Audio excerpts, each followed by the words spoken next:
apresentação, né? Eu acho que eu sinto de início que e já tivemos uma reunião anterior, uma pequena tensão em relação a possíveis divergências, né? E eu gostaria já de antemão deixar claro que não há motivos para que a gente possa ter aqui qualquer constrangimento em relação à divergência. Esse medo da divergência, eu acho que devia ser banido dessa nossa reunião, para começo de conversa, né? Porque nós estamos aqui no espaço acadêmico, universitário, do livre pensar, né? E a gente tem que se sentir à vontade para debater aqui entre nós, e é um espaço até fechado, não é um debate público, é um debate fechado entre nós, especialistas, justamente para que a gente se sinta à vontade para conversar. Né? Porque a questão, como todos já apontaram antes, é interdisciplinar, ela mexe com todas as áreas, né?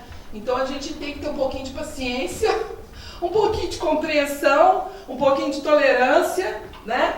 Eu pelo menos peço a tolerância de todo mundo e vou procurar também da minha parte, com todo o respeito que temos, são todos aqui pesquisadores, já com uma caminhada longa, né? Alguns bem sêniores, inclusive, então a gente tem muito a aprender. Eu estou aqui para aprender e também para compartilhar algumas reflexões do ponto de vista da nossa experiência. Como antropóloga, que trabalha com os povos, comunidades, etc., trabalho também na perspectiva da antropologia do Estado, né? Então eu venho analisando licenciamento ambiental há muitos anos, há 20 anos que eu venho trabalhando só com isso, sobretudo aqui em Minas Gerais, né?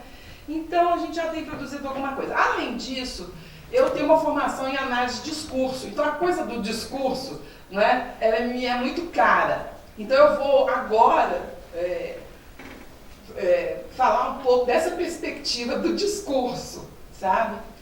Porque há uma tendência, né, determinadas concepções, ideias e narrativas e discursos que são históricos, eles muitas vezes plasmados a determinados processos da sociedade, produzem um efeito de naturalização que a gente tem, nós como intelectuais, pesquisadores, o tempo todo exercitar o exercício da desnaturalização de certas concepções que estão plasmadas aos processos sociais e que muitas vezes na nossa pesquisa a gente deixa passar como coisa que não precisa ser problematizada. E minha função aqui nessa primeira fala é um pouco partir desse pressuposto de que as palavras importam, as palavras têm lugares, né? E elas emitem concepções e sentidos que em certos processos estão naturalizados, mas que a gente tem que desnaturalizar.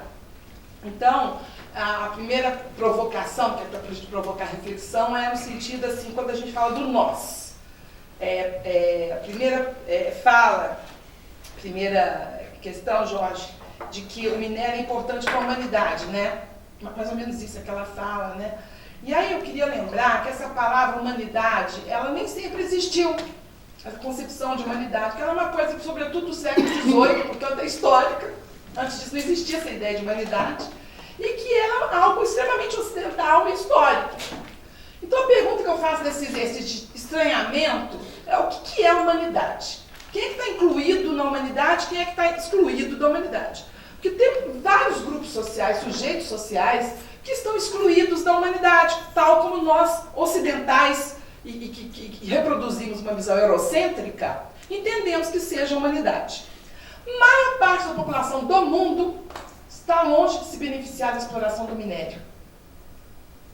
Não é? Dos bens, ou matérias e equipamentos. Então eu queria deixar um pouco essa provocação de que existem diferenças no mundo, que nem todos, além de diferenças, existem desigualdades, e que nem todos ainda alcançaram o estatuto necessário da humanidade para ser incluído nessa humanidade, e muitos são sistematicamente excluídos dessa condição de humanidade. Então o minério não é para a humanidade. O minério favorece a certos grupos específicos, incluindo aqui nós todos, com os nossos laptops, nossas coisas, nós todos nessa sala, não é? Mas que a maioria da humanidade não compartilha de espaços como esses e não fazem uso do minério. Rapidamente falando, essa questão é bem profunda, bem complexa, eu tenho plena consciência do que eu estou falando aqui, é bastante complexo e eu corro o risco de simplificar coisas muito complexas por fala muito rápido, que eu não quero monopolizar a fala. Mas eu fui muito movida já de início por esse nosso rico debate aqui, né? Então existe um nós aí que precisa ser problematizado, a ideia de humanidade, né? Outra questão que eu acho importante a gente desde já não falar do caso ocorrido em Mariana como um acidente. Não foi um acidente. A palavra acidente remete também a uma perspectiva natural, de naturalização, de desastre natural, uma coisa que, ocorreu um acidente, entendeu?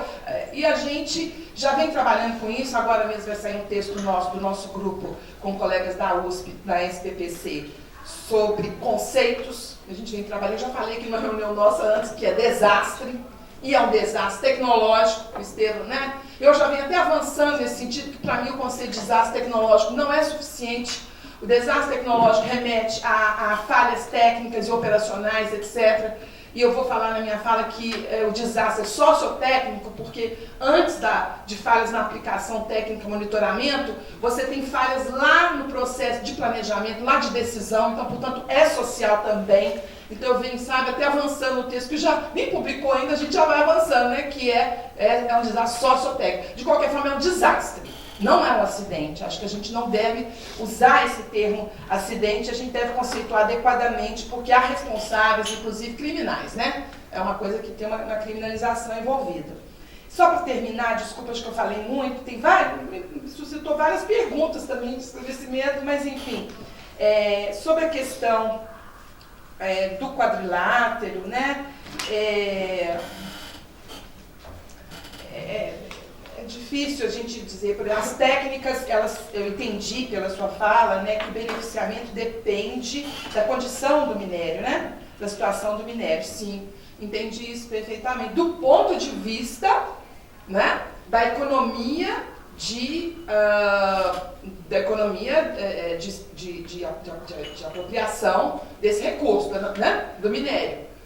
Né? Então, entendi, depende da técnica, da economia, em que sentido? Qual é a técnica, o custo-benefício? Qual é a técnica mais barata para o cara que está querendo explorar o minério? Né? Então, entendi que dessa perspectiva econômica, para os mineradores, tem que escolher a melhor técnica, de acordo com o minério é pobre, tem toda uma técnica necessária para extrair a quantidade necessária para ele vender, para ele exportar, para ele oferir o lucro dele, etc.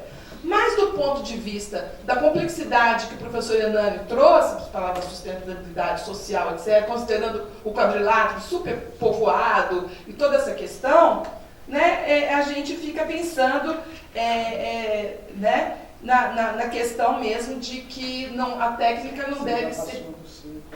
ok. Só para questionar então essa coisa que a técnica não ela tem que ser discutida, ela está enraizada também na sociedade, né?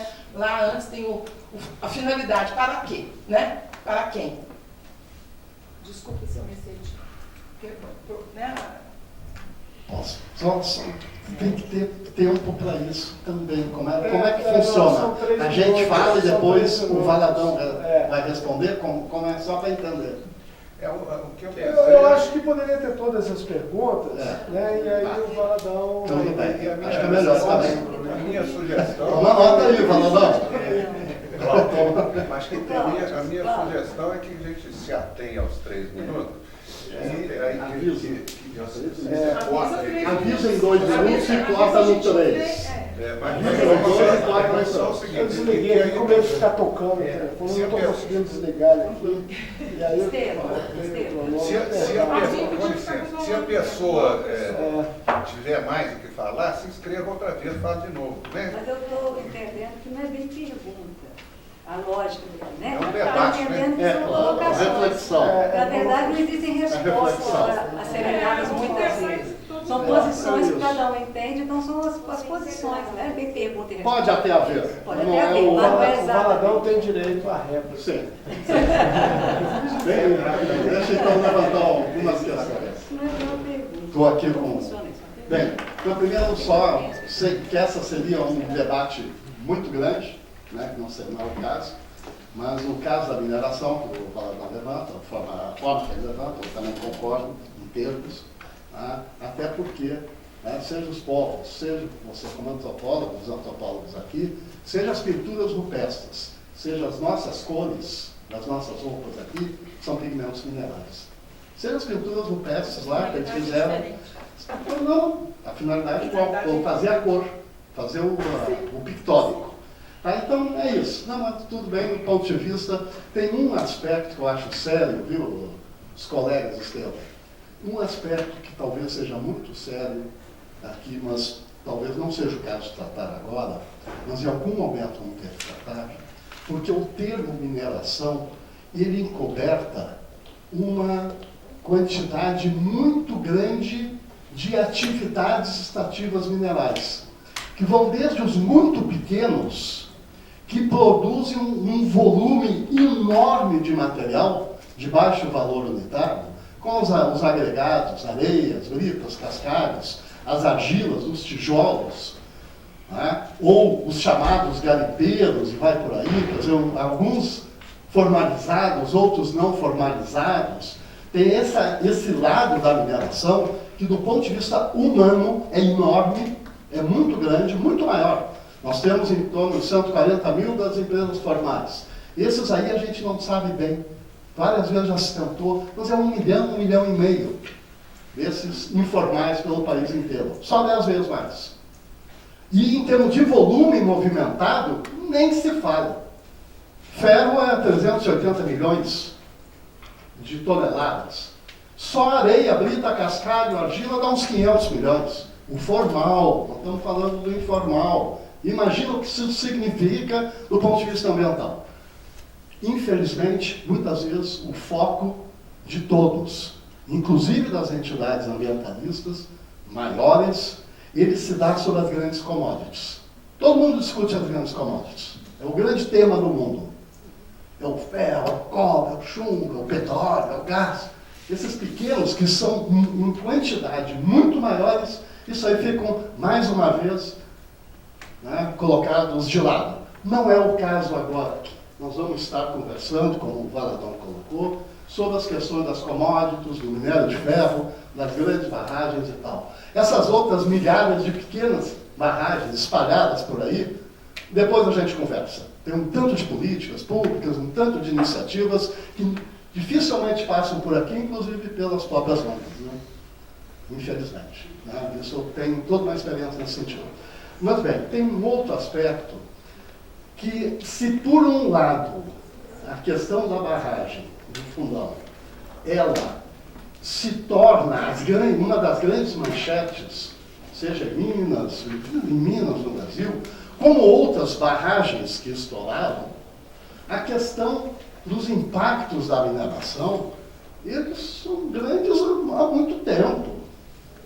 Há muito tempo, não é de hoje.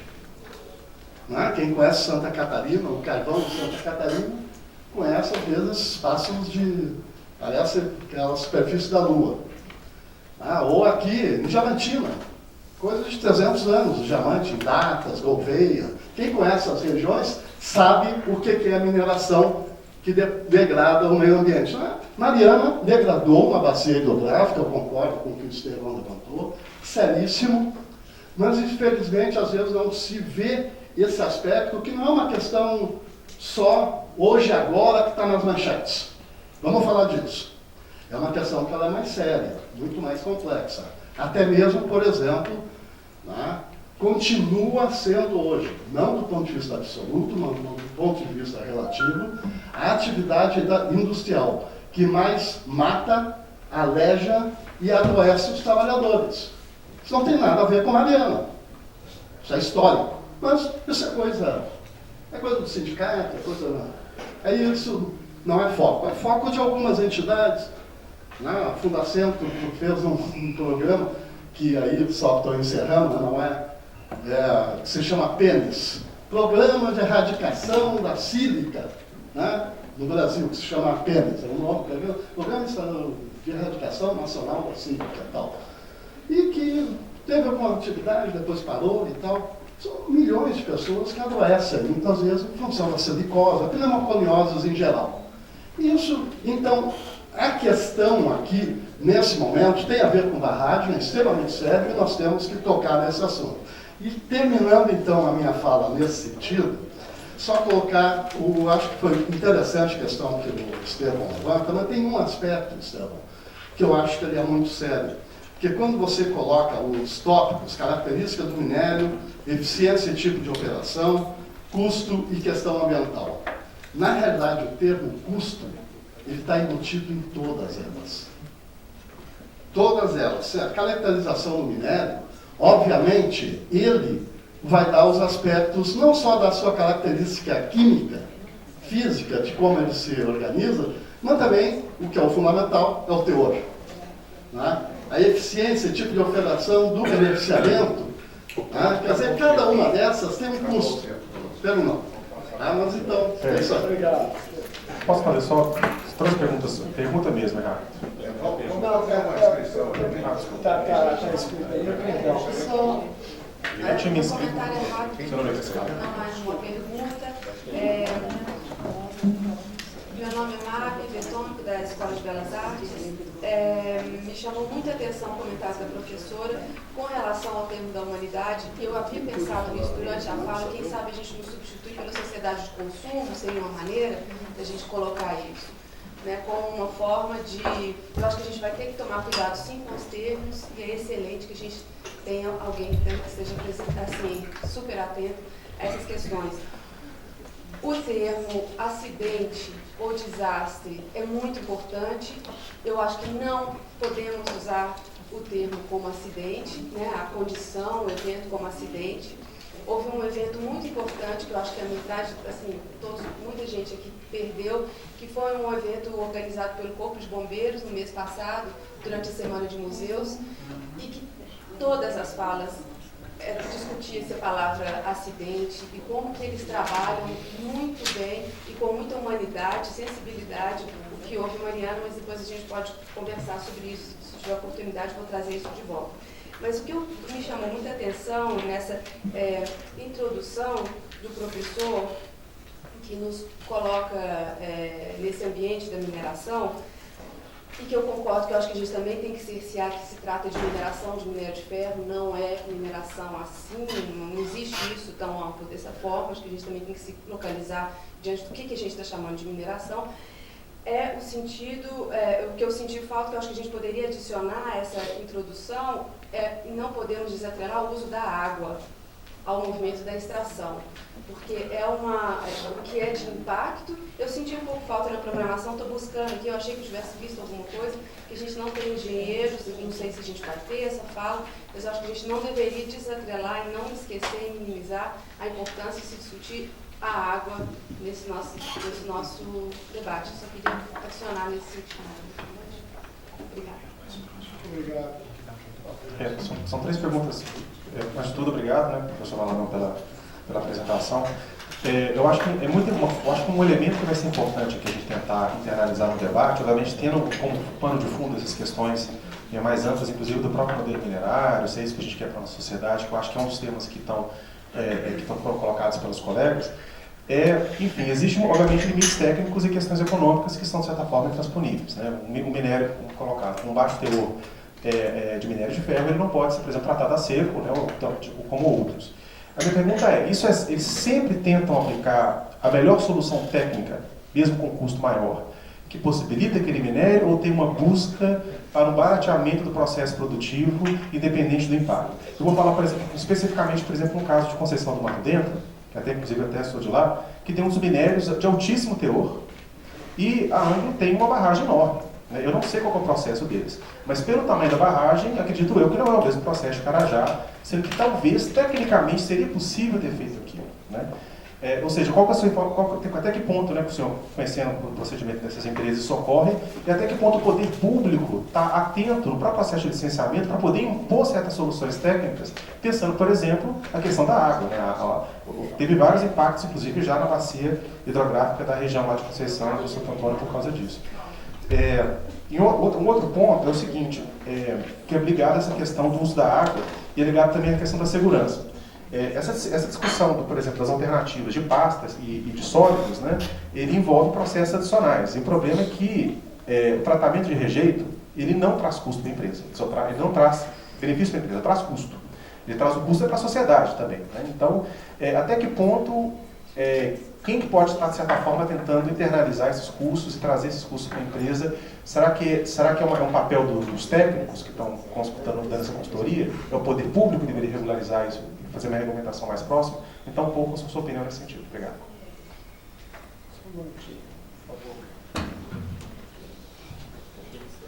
Bom dia, Paulo Rodrigues, sou geólogo do Centro de Desenvolvimento da Tecnologia Nuclear e ambientalista de vários movimentos.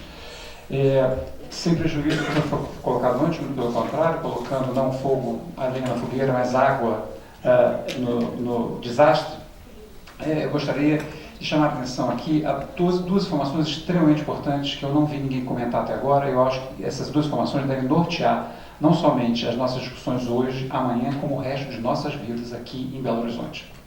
Primeiro, os bens minerais no Brasil, eles não pertencem às mineradoras. Eles pertencem à nação. E é por isso que o governo federal é quem concede, né, o direito de extração. Diferente dos Estados Unidos, onde o proprietário da terra também é o proprietário do subsolo. Né? Então, todas as políticas minerárias no Brasil deveriam obrigatoriamente passar pelo dono dos recursos minerais, que são a sociedade, a nação brasileira. Então, por favor, nunca se esqueçam disso. Segundo, é uma informação técnica muito peculiar do quadrilátero ferrífero, que é o seguinte: reduzir a questão da água apenas à recirculação de água na planta é como se eu dissesse: a minha casa está ruindo, mas os muros estão muito bem, obrigado. O grande problema, o grande conflito que nós temos no quadrilátero ferrífero, por conta da geologia do quadrilátero, isso não se aplica em Carajás, é que no quadrilátero ferrífero, o aquífero profundo, que é o mais importante abastecedor de água para a terceira maior região metropolitana do Brasil, ele é destruído irreversivelmente pela mineração de ferro. Então não é uma questão apenas de quanto se usa e quanto se reusa.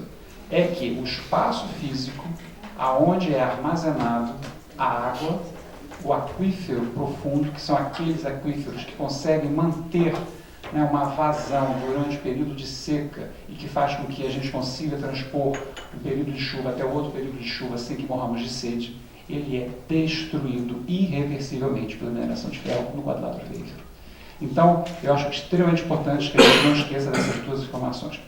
E outras coisas que eu gostaria também de chamar a atenção, e aí já é um neologismo meu, né? Eu não chamo nem de acidente nem de desastre, eu chamo de holocausto socioambiental de Mariana. Isso porque o que aconteceu em Mariana tem, segundo 3 critérios mundiais, né, a pecha de maior desastre da mineração da humanidade. E aí pode colocar também da sociedade consumista, né? Eu gostei muito da sua expressão, sociedade de consumo. Mas enfim, independentemente disso, da história do nosso planeta, ele é assim o maior desastre em termos de volume de material rompido. É o maior desastre do mundo, segundo a maior área impactada, e também é o maior desastre do mundo da mineração por conta do número de pessoas atingidas. Então, em que pese que nós temos efetivamente uma série de outras questões ligadas à mineração, não só de ferro, como de outras minerações, né? O Claudio Scria colocou muito bem, o buraco é muito mais embaixo, né? Mas nós temos que ter uma clareza muito grande do que aconteceu aqui do nosso lado.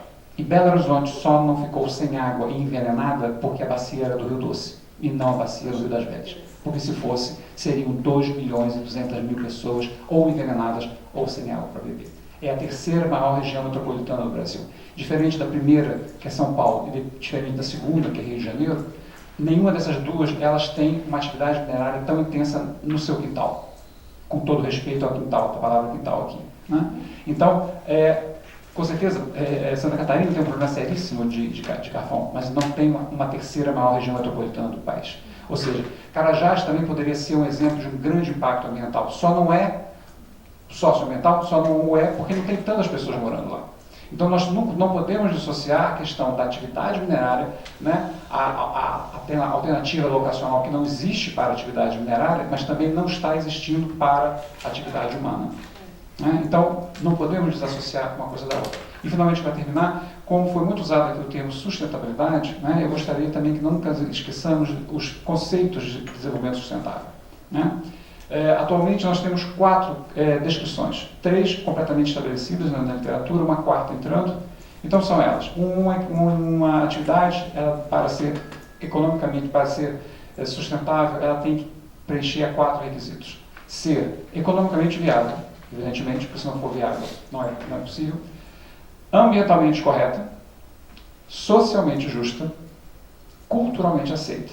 E eu, Paulo Rodrigues, estou colocando uma quinta: eticamente conduzida. Então, por favor, não esqueçam dessas 5 premissas. Eu vou hoje à tarde falar um pouco sobre isso, não teria um tempo muito grande, 15 minutos é realmente muito pouco, mas eu gostaria então já de prepará-los que esse é um viés bastante importante que a gente não pode esquecer. Muito obrigado. Professor, eu tenho uma pergunta, na verdade. Eu não sou exatamente da área de mineração, mas como engenheiro ambiental, né? E aí a gente trabalha lá com produção mais limpa, né? E tem essa discussão de barragem de rejeito, ela é fim de tubo, que é o que a gente chama, né? Você, normalmente, produção mais limpa, você olha para o processo como um todo, e aí você pensa em alterar o processo para minimizar a geração de resíduo, então eliminar, e aí barragem é fim de tubo. Ou seja, você se preocupa com o que está saindo do processo, não olha nada lá dentro, está acontecendo lá dentro, e vai se preocupar com tomar conta do rejeito. Aí a minha pergunta é, com base na tecnologia atual e na viabilidade econômica, provavelmente dita, do empreendimento, dos empreendimentos daqui, né? É viável falar em eliminar esse tipo de solução? Por exemplo, discutir essa questão da pasta ali, ou começar a reduzir drasticamente o teor de umidade, o teor de água, né? Muito parecido com o que você estava pensando, né, Maria? Olhar o processo. Porque ambientalmente, em várias aplicações, eu especificamente trabalho com poluição de ar, se fala muito em Best Available Technology, né? Achievable, que é aquela que você vai obrigar o empreendedor, que vai licenciar, ele tem que mostrar que ele vai usar a melhor tecnologia disponível, que é possível de ser aplicada. Aí é uma pergunta mesmo técnica. A gente está pensando, isso é utópico ainda ou não? Isso é uma alternativa já concreta. A gente pode pensar nisso, em minimizar a geração de resíduo, falar em eliminar a barragem. É viável? Posso ver? Faltou uma da Valdir, perdão. Perdão.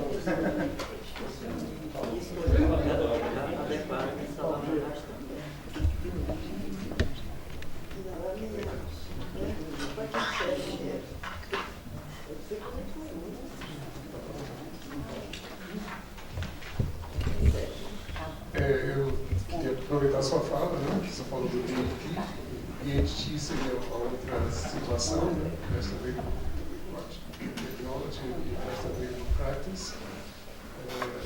Essa é realmente uma questão que a gente vai também ver na parte das técnicas ligadas à disposição de rejeitos. Então, essa vai ser também respondida ali. Apenas queria que o Valadão também falasse um pouco, o reprocessamento, eu acho que é uma coisa que deve ser colocada, que existe a possibilidade para outros tipos de minérios, né? Então, eu queria que você explorasse também essa ideia de repente, desmontar uma barragem, né? Por conta de uma nova lavra.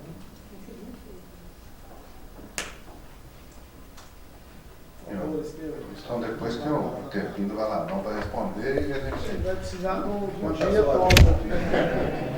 Mas eu acho que eu anotei várias coisas aqui.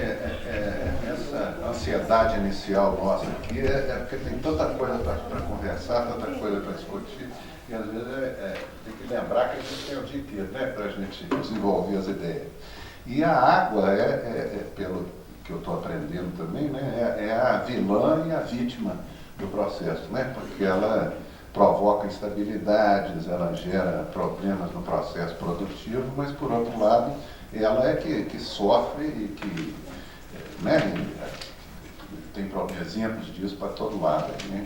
Eu estava vendo uma vez, há muito tempo, umas fotos de uma exploração de ferro na Alemanha, da Mannes, eu acho. Então tinha a mina, a céu aberto, explorando, jogando. Então, antes tinha as vaquinhas pastando.